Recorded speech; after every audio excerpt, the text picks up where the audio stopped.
कांग्रेस प्रवक्ता सुप्रिया श्रीरेत ने पत्रकार वार्ता में कहा कि कांग्रेस पार्टी लगातार महिला अपराध के खिलाफ सवाल उठाकर सरकार की जवाबदेही सुनिश्चित करती आई है। अगर देश में हर घंटे 45 महिलाओं के खिलाफ अपराध होता है तो उसे चुप रहकर बर्दाश्त नहीं किया जाएगा। देश में महिलाओं पर अपराध इस कदर बढ़ गए हैं कि राष्ट्र की राजधानी दिल्ली में एक महिला के साथ बार बार अपराध होता है।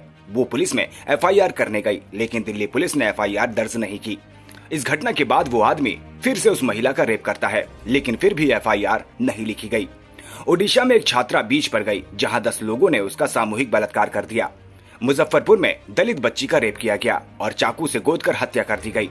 उत्तर प्रदेश में चलती कार में नाबालिग बच्ची का रेप हुआ। उसके साथी को कार से बाहर फेंक दिया गया, जिसकी मौत हो गई। महिलाओं के खिलाफ अपराध में आरोपी या तो बीजेपी से होता है या बीजेपी का समर्थक होता है, या अपराध के बाद उसे बीजेपी का संरक्षण मिल जाता है। सच्चाई ये है कि मोदी जी आधी आबादी को संरक्षण नहीं दे रहे हैं, बल्कि वो अपराधियों को संरक्षण दे रहे हैं। मैं इस मंच से, मेरे तमाम साथी इस मंच से, कांग्रेस के वरिष्ठ नेता इस मंच से, अन्य तमाम मंचों से महिला अपराध के बारे में बेखौफ होकर बार बार बोलते हैं और सरकार की जवाबदेही तय करते हैं। क्योंकि यह भी सच है कि अगर देश में हर घंटे 43 महिलाओं के खिलाफ अपराध होता है तो चुप रहना संभव नहीं है, उसको नहीं बर्दाश्त किया जाएगा। और लगातार ऐसा हो रहा है।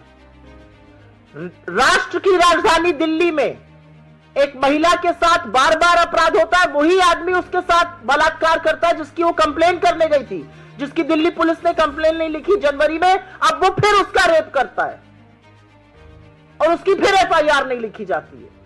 ओडिशा में एक छात्रा बीच पर गई, वहां पर 10 दानवों ने उसका गैंगरेप कर दिया।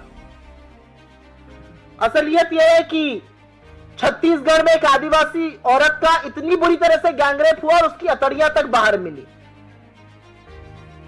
मुजफ्फरपुर में दलित बच्ची का सिर्फ गैंगरेप ही नहीं हुआ, उसके बदन पर 20 बार चाकू से गोदे हुए निशान मिले। उसकी अंततोगत्वा 1 जून को मृत्यु हो गई। असम के कछार में, बालाघाट में, मध्य प्रदेश के, मैं पढ़ती ही जा सकती हूं। उत्तर प्रदेश में नाबालिग बच्ची का चलती कार में रेप होता है, उसके साथी को बाहर फेंक दिया जाता है, जिसकी मृत्यु हो जाती है। तो ऐसा नहीं है कि सब चंगा है।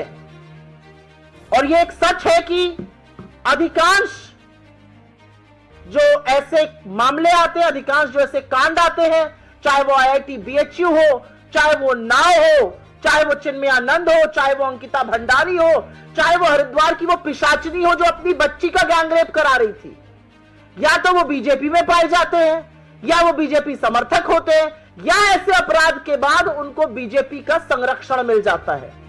असलियत इस बात की है और इसलिए कुछ सवाल जरूर उठते हैं और ये सवाल उठने वाजिब भी हैं।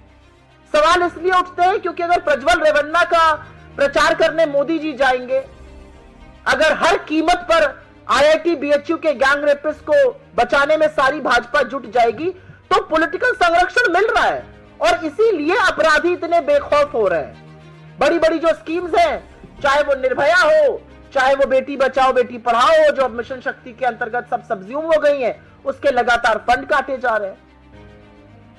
लेकिन इन सब बातों के बावजूद आज सच ये है कि आप डोमेस्टिक फ्रंट पर आप आधी आबादी को देश में न्याय नहीं दे पा रहे, आधी आबादी को देश में सुरक्षित नहीं कर पा रहे। आधी आबादी के खिलाफ जब अपराध होता है तो आपके मुंह से चू नहीं निकलती। आपका संरक्षण अपराधी को मिलता है, बार बार मिलता है।